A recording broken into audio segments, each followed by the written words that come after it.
One of my pastors said a few years ago, we live in a world where everything is awesome and no one's impressed. And that stuck with me. So today, we're talking about that.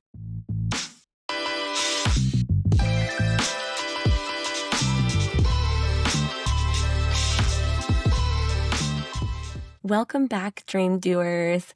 This podcast is for those who don't want to dream their life, but become dream doers so they can live their legacies and not just leave one.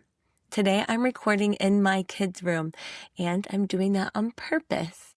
With little Oscar kitty here purring next to me, I've got clothes over here that need to be put away.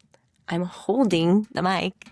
I'm surrounded by pillows and blankets, sitting Indian style on my kids' floor. And I didn't even know that my voice was raspy until I started recording.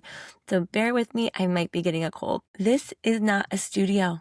I didn't clean the room for the camera. Okay, I cleaned yesterday, but it wasn't for my podcast recording. I kept it as is. I didn't wait for the noise to stop. There's dogs downstairs. You might hear them barking at the mailman.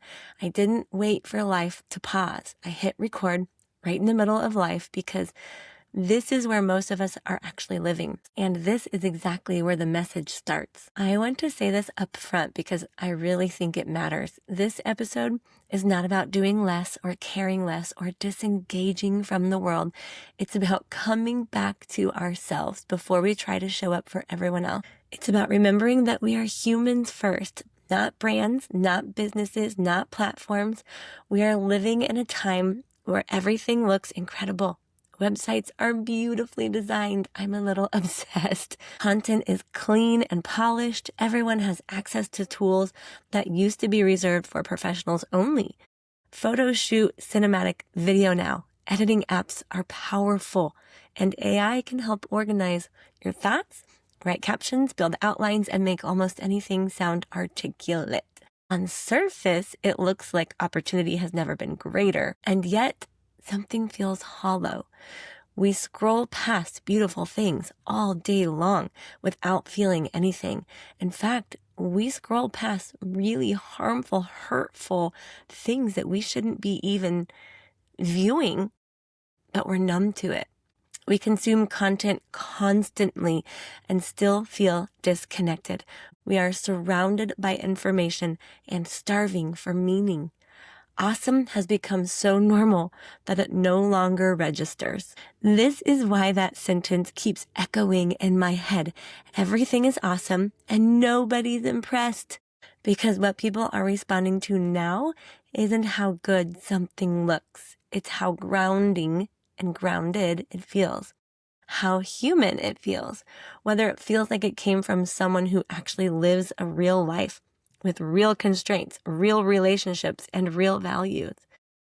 There's been a quiet shift happening over the last few years, and you can see it everywhere if you're paying attention. Highly produced campaigns are underperforming compared to raw, imperfect content.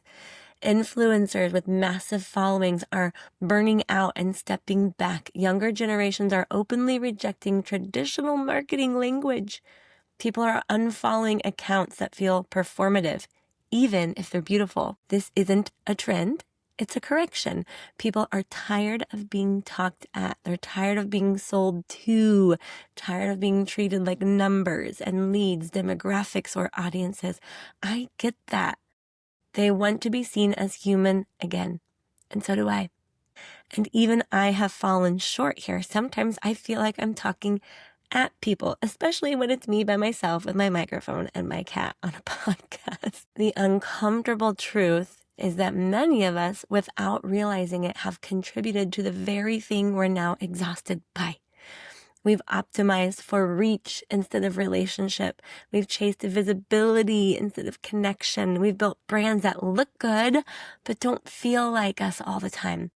We've posted things because we thought we should, not because we believed them. And over time, that creates a gap between who we are and how we show up, a gap between our heart and our message. You don't have two identities. You don't have a personal self and a business self that operates under different rules. You are one person. I say this all the time. We are one person. The way you live your life is the way you run your business. The way you regulate stress at home shows up in how you communicate online. The way you treat people offline eventually leaks into how you treat them digitally.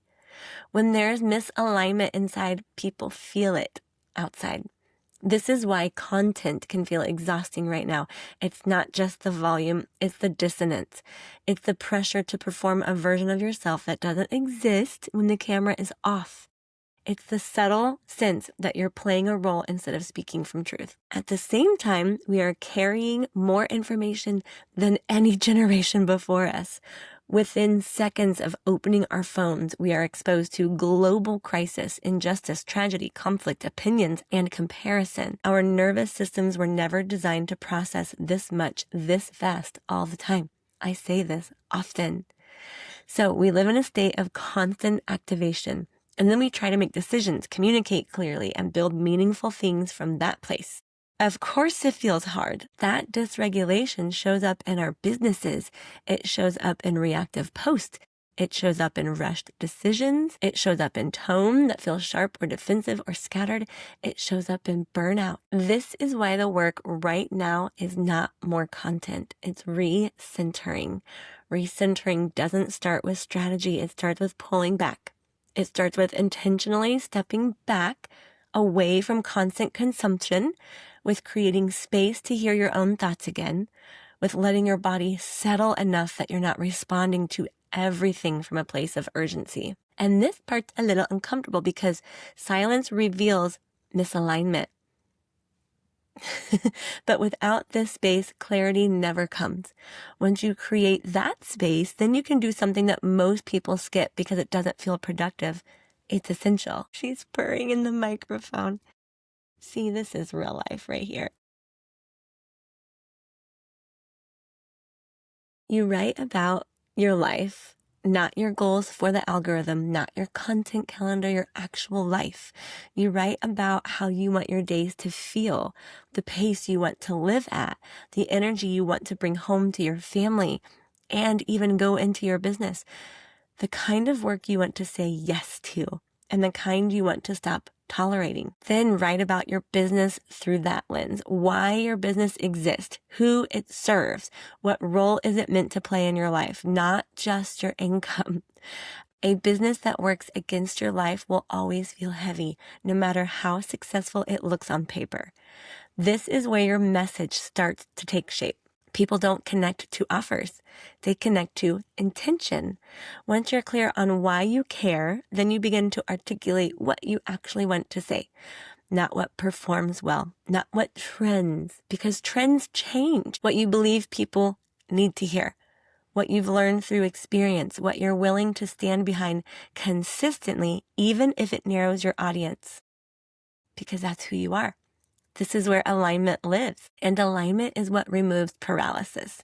Because once your message is clear, execution stops feeling overwhelming. You stop asking, how do I look good enough? And you start asking, how do I show up honestly?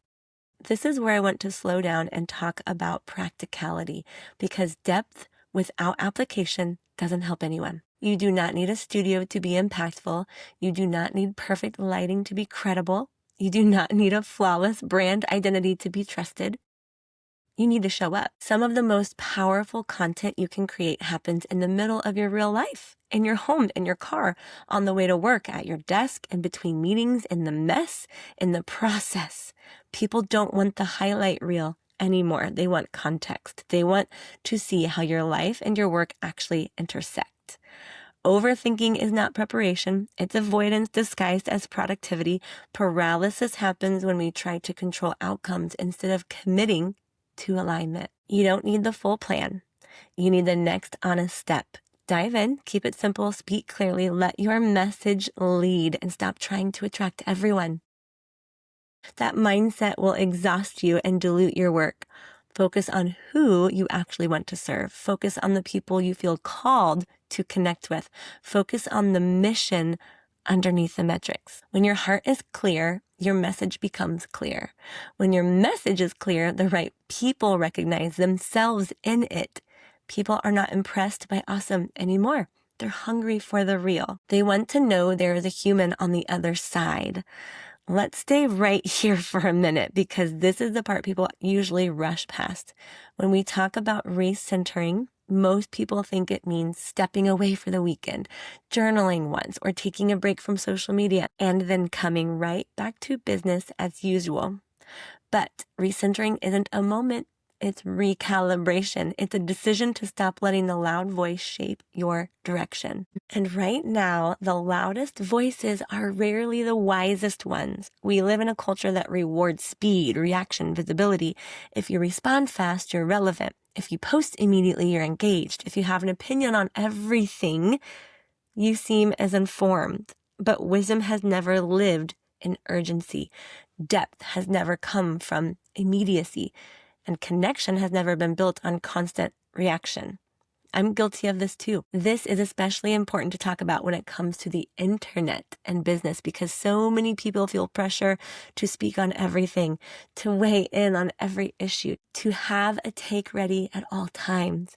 And what that does slowly is it pulls you out of alignment with yourself. You start instead speaking from pressure instead of purpose. And the cost of that is subtle at first. You feel tired. Then you feel irritable. Then you feel disconnected. Then you start questioning whether you even believe the things you're saying anymore. That's not a content problem. That's a boundary problem. I had to learn the hard way. One of the most important skills that we are going to need in this next season, both personally and professionally, is discernment, something I have been working so hard on. Discernment about what deserves our voice, our energy, and our time. Discernment about when to speak and when to stay quiet and what aligns with our mission and what is simply noise. You are not meant to carry the weight of the entire world. You are not meant to solve every problem. You are not meant to respond to everything that crosses your screen. And trust me, I understand this as somebody who is a recovering people pleaser and someone who wants to help and fix and grow.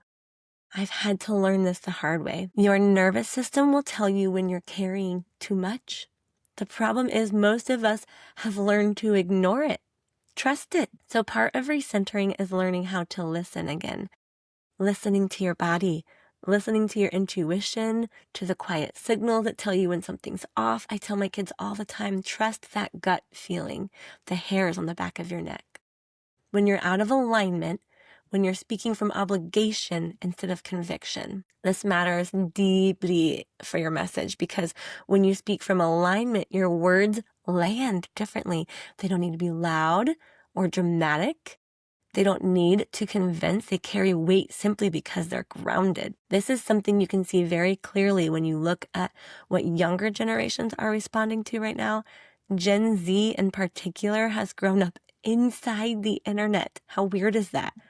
They've seen marketing evolve in real time. They've watched brands pretend to care.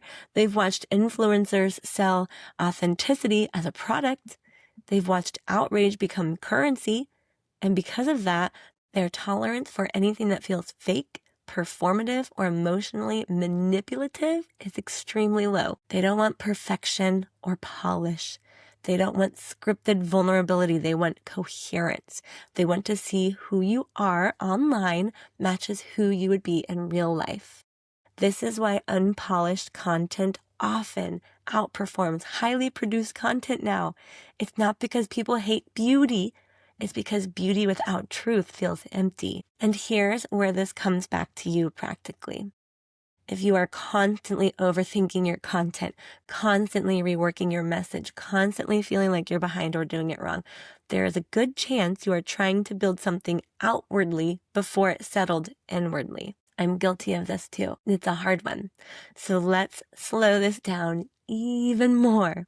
Recentering your life and your business starts with deciding what season you are actually in. Not what season you wish you were in. Not what season the internet is telling you you should be in. Not what season your friend is in. What season you are in realistically. Are you building? Are you stabilizing? Are you healing? Are you maintaining? Are you transitioning? Each season requires a different pace, a different message, a different expectation of yourself. When you ignore that and try to perform like you're in a different season, you burn out. This is where so many people feel stuck comparing themselves to others. They're watching someone else's highlight reel and trying to match it without realizing they are completely different chapters of life. I'm sure you've heard people say, don't compare your beginning with someone else's end. And I always say the hardest thing for me is comparing my end with someone else's beginning. Something might have worked for them quicker and faster. Maybe they aligned faster with their message. Maybe they connected with their audience quicker. Maybe they had a bigger network, and that's okay. We just need to stay in our own lane, period, and focus on us and what we can do and how we can serve and how we can show up. And when we do, it becomes honest, relatable, and trustworthy. So now let's talk about the actual work of articulating your message, because this is where people either stay vague or get stuck trying to sound profound. Your message is not a slogan. It's not a tagline or something you invent. It's something you uncover.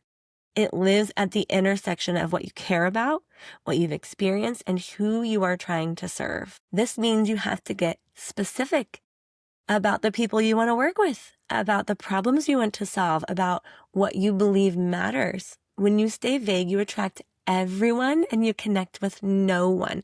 This was probably the most downfall for me.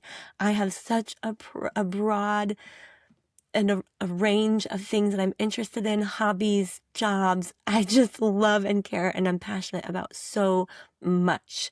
So it seems from the outside in that I'm so scattered and I have so many businesses, and it gets confusing because my face is the front of so many of those businesses. But when you get specific, and I'm always working on this too, you repel the wrong people and deeply connect with the right ones. This is where fear comes in because being specific feels risky. I've always feared that. Even in the way I dress, I don't want to pick a certain style because I don't want people to think that I'm just that. I have so many styles that I love. It feels like you're narrowing your audience. It feels like you're closing doors. But the truth is, clarity doesn't close the right doors. It closes the wrong ones. And that is a gift. Now, let's talk about execution again, but from a different angle. One of the biggest myths in business and content creation is that consistency requires intensity, that you have to post constantly, be everywhere all the time, and that's the burnout again. Consistency actually comes from sustainability, from creating in a way that fits your real life, not the life you think you're supposed to have. This is why I keep coming back to real environments. Your home, your car, your office, your actual workspace. These spaces matter because they ground you. They remind you that your work is part of your life, not separate from it. Filming in your home doesn't make you unprofessional. It makes you relatable. Sharing behind the scene moments doesn't make you less credible. It makes you human. And humans connect with humans. When you stop trying to manufacture moments and start documenting your real ones, it becomes lighter and easier and more honest, and honestly, less of a burden. This is also where people get tripped up by perfectionism. Like me, again, I feel like I'm doing a podcast episode for me. But I know that it will connect with so many of you as well. But we wait until everything looks right, until the light's perfect, until the outfit is ideal, until the makeup is ready and the hair is done. You know what? Today I threw on my makeup and I threw on this hat and I braided my hair because I didn't want to do it. And I've got God's natural light right here. So don't wait until your words are just right, because while you wait, you won't move. Progress doesn't come from the perfection. It comes from momentum. Momentum comes from action, and then action comes from clarity. This is why I keep saying message first. When your message is clear, you don't need to overthink how to say it. You just say it. And yes, good lighting helps. Yes, wearing the right clothes matters. These are not unimportant. They're just not the foundation. The foundation is your heart and your intention. It's the connection. This is where I want to talk about serving, because the word gets thrown around a lot without much depth. Serving does not mean pleasing everyone. It does not mean making yourself smaller or ignoring your own boundaries. Serving means showing up in a way that's honest, helpful, and sustainable. It means asking, who am I actually here for? and then letting that answer guide your decisions. When you serve everyone, you serve no one at all. When you serve the right people, your work becomes meaningful. This is why focusing on the right clients, the right audience, the right community is not selfish, it's responsible. Are you hearing a pattern?